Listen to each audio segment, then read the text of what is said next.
আলাইকুম। আজকে আমি আপনাদের জন্য নিয়ে আসছি তেলকই। এই তেলকই রেসিপিটা আমার মতো করে আমি বানিয়েছি। আপনারা এভাবে বানিয়ে খেয়ে আমাকে কমেন্ট করে জানাবেন।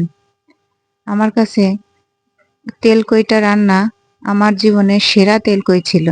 অনেক মজার ছিল।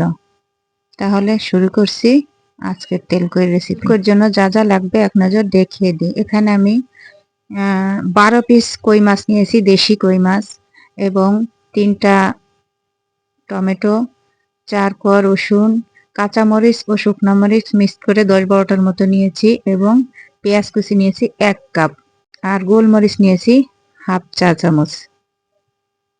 গোলমরিচটা দেওয়ার চেষ্টা করবেন।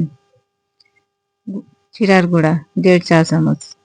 এখন এই পুরা মশলাটা আমি একবার ব্লেন্ড করে নিব। চুলায় একটা ছড়ানো প্যান বসিয়ে ওতে দিয়ে দিচ্ছি পরিমাণ মতো তেল। তেল কইতে একটু তেল বেশি লাগে। তেলটা ভালোভাবে গরম করে আমি একটু লবণও দিয়ে দিলাম। লবণ দিয়ে ভালোভাবে একদম ধোঁয়া ওঠা গরম করিয়ে নিতে হবে, নাহলে কইটা লেগে যাবে। এবার কই মাছগুলো আমি হালকা একটু ভেজে নেব, বেশি ভাজবো না। কই মাছ বেশি ভাজলে কই মাছের স্বাদটা নষ্ট হয়ে যাবে। কই মাছটা সফট থাকবে। হালকা 2 পা একটু ভেজে নিচ্ছি। মাছটা আমার ভেজে নেওয়া হয়ে গেছে। এবার আমি তুলে নিচ্ছি, একটা পাত্রে তুলে নিচ্ছি মাছগুলো। মাছ আমার ভাজা শেষ। এবার আমি ওই ভাজা তেলের ভিতরে আরো একটু তেল দিয়ে দিলাম। আবারও বলি, আমার মাছের পরিমাণ বেশি, তাই তেল এবং মশলা আমি বেশি করে দিয়েছি। আপনারা আপনাদের পরিমাণ অনুযায়ী কম বেশি করে নিতে পারেন। এবার সেই সমস্ত মশলা ব্লেন্ড করা আমি ঢেলে দিলাম।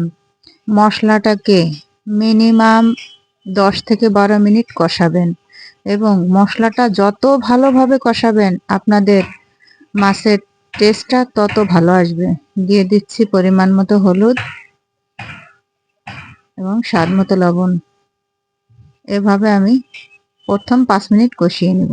5 মিনিট কষানোর শেষে আমি সেই টমেটোগুলো দিয়ে দিচ্ছি। আমি টমেটোর উপরের আবরণটা ফেলে দিয়েছি। পাতলা যে একটা খোসা থাকে, ওই খোসাটা আমি ফেলে দিয়ে ছোট ছোট করে কেটে নিয়েছি।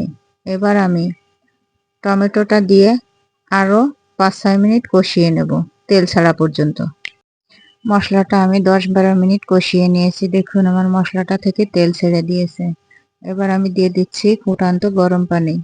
তবে আপনারা চেষ্টা করবেন সব রান্নায় গরম পানি ব্যবহার করতে, তাহলে কি হয়, রান্নার টেস্টটা অনেকটা ভালো আসে। আমি পানিটা দিয়ে একবার ফুটিয়ে নিয়েছি। এবার মাছগুলো দিয়ে দিচ্ছি। মাছগুলো দিয়ে রান্না করে নেব তেলটা ছেড়ে দেওয়া পর্যন্ত। আমি খুব বেশি পানি ব্যবহার করিনি। মাছটা তো বেশি ভাজিনি, মাছটা তো একটু সিদ্ধ হবে, যার জন্য যতটুকু লাগে ততটুকু পানি আমি দিয়ে নিয়েছি। রান্নাটা হচ্ছে একটা আর্ট। এই রান্না বান্না করতে করতে আপনারা নতুন রাঁধুনি যারা, তাদের জন্য আমি কিছু কথা বলি। যেমন রান্না করতে করতে আপনাদের একটা অভিজ্ঞতা হয়ে যাবে কতটুক তেল মশলা, কতটা সময় লাগে, কিভাবে রান্না করলে স্বাদটা আসে, এগুলো আপনাদের করতে করতে হবে। রান্নাটা আমার শেষ। এবার আমি চুলাটা বন্ধ করে এভাবে ঢাকনা দিয়ে ঢেকে রেখে দেব 5 মিনিট। 5 মিনিট পরে আমি আপনাদের সার্ভ করে দেখাচ্ছি। দেখুন কিভাবে তেলটা উপরে ভেসে উঠেছে। দেখুন আমি সার্ভ করে নিয়েছি। দেখতে কতটা লোভনীয় লাগছে এবং খেতেও অনেক মজা হয়েছিল।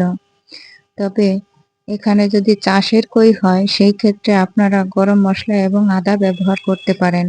আমি ছোট মাছে আদা ব্যবহার করি না, আর মাছে সাধারণত আমি গরম মশলাও ব্যবহার করি না। তবে আপনাদের যদি ভালো লাগে আপনারা দিয়ে নিতে পারেন।